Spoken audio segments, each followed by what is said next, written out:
se confie à Dieu, Dieu protège. Officiellement, la première vague de pèlerins part ce mardi. Cette année, ils sont en tout 1625 à être autorisés à effectuer ce devoir prescrit par le prophète Mahomet. Un chiffre entre-temps revu à la baisse par les autorités saoudiennes compte tenu de certains paramètres. Il a donc fallu l'intervention du chef de l'État togolais pour que les choses se normalisent. Cette année, au lancement des travaux, nous avons donné le nombre de places que l'Arabie Saoudite a accordé à notre pays. À l'époque, on parlait de 1625. Mais il y a eu un petit changement entre-temps. Parce qu'actuellement, il y a des travaux qui se font. Donc, le Royaume d'Arabie Saoudite a dû diminuer les effectifs accordés à tous les pays musulmans. Donc, on était revenu à 1300. Il a fallu que le chef de l'État intervienne. Parce que les gens avaient déjà donné de l'argent, avaient déjà payé pour les 1625.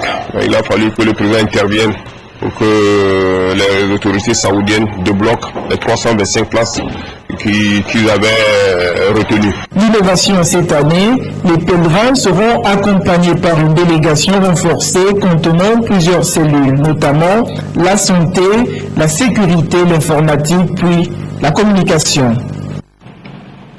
Et puis de nos frontières, le Nigeria sous la menace du groupe islamiste Boko Haram. Le groupe serait à l'origine d'une attaque dimanche dernier.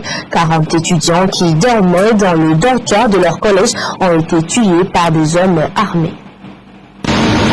Devant le balai incessant des ambulances, une foule inquiète, en colère. Les familles se pressent devant les civières pour reconnaître un parent. Depuis hier, l'hôpital de l'État de Yobe ne désemplit pas.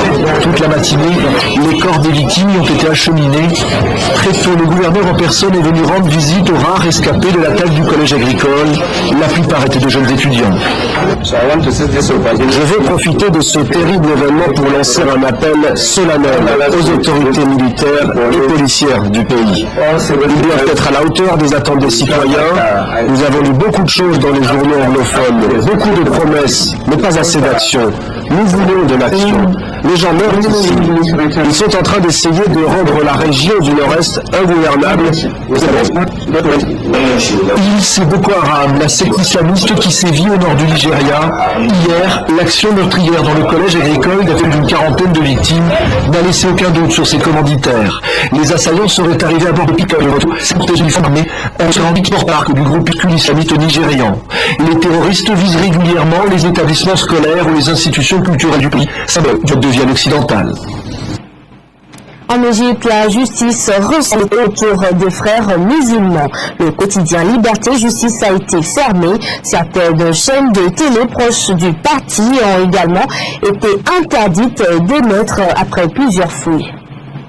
Ils s'y attendaient. La surprise n'a donc pas été totale ce matin, en arrivant au journal de voir les portes scellées. Les journalistes du quotidien Liberté et Justice des frères musulmans ont trouvé les locaux en désordre, fouillés de fond en comble par la police d'État.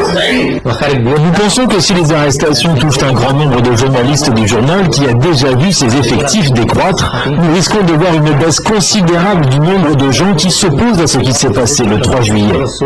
Depuis le renversement du président Morsi en juin dernier, plus de 2000 partisans des frères musulmans ont été arrêtés.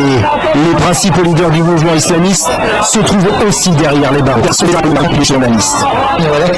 Nous avons maintenant le syndicat des journalistes a joué un peu grand rôle pour défendre les journalistes. Ce qui arrive au journal Liberté et Justice pourrait arriver à d'autres journaux ainsi qu'à toute personne, quelles que soient ses croyances et opinions politiques. Obligés de se cacher, les frères musulmans ont promis de rester toujours présents sur le terrain. Mais dans la réalité, le mouvement est passablement affaibli. Même si les frères musulmans avaient des organisations publiques, l'organisation secrète va continuer de fonctionner. C'est ce qui va se passer. Leur activité souterraine va s'accroître. Travailler de manière invisible, les 50 journalistes qui produisaient le quotidien Liberté et Justice ont annoncé qu'ils continuaient, mais désormais dans la clandestinité. On en vient à la Turquie où le Premier ministre a annoncé ce lundi une série de réformes pour garantir plus de droits à la minorité kurde. Il a levé l'interdiction du voile islamique dans les administrations et autorise l'enseignement de la langue kurde dans les écoles privées.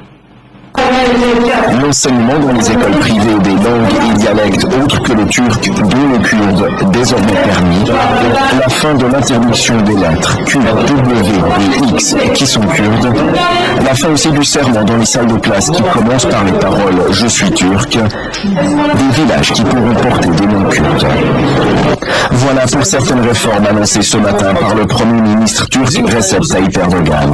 Des réformes très attendues par la minorité kurde, dont les rebelles du PKK sont en plein processus de paix avec Ankara. Jusqu'à aujourd'hui, un parti devait récolter au moins 10% des voix pour entrer au Parlement, un obstacle au parti kurde. Désormais, le Premier ministre propose de baisser ce seuil. Ce changement serait historique. Les Kurdes, qui constitueraient 20% de la population, attendent qu'il se concrétise. Ce matin, le Premier ministre n'a répondu à aucune question de la presse. Plusieurs journaux de gauche et pro-kurdes n'auraient pas été invités à cette conférence, au cours de laquelle, par ailleurs, le chef du gouvernement a annoncé la levée de l'interdiction du foulard islamique dans les institutions publiques, un objectif de longue date de son parti islamo-conservateur. En Irak, près de 50 personnes ont été tuées à Bagdad ce lundi dans une nouvelle vague d'attentats. 12 voitures piégées ont explosé dans 9 quartiers de la capitale et c'est la communauté chiite qui était visée. Que le moteur. Le quartier de Sadr City à Bagdad vient de nouveau d'être frappé par un attentat à la voiture piégée, tout près d'un marché. 7 morts, 16 blessés. L'explosion a eu lieu juste derrière. Beaucoup de voitures ont brûlé. Il y a plein de morts, des ouvriers et des pauvres gens. En ce lundi matin, Sadr City ne sera pas le seul quartier à être visé. Quartier Habibiya, les débris couvrent la plus grande artère. Puis c'est le tour de Kadimiya ou du quartier Shahab, ou ici de New Bagdad. À chaque fois, le même scénario d'une voiture piégée.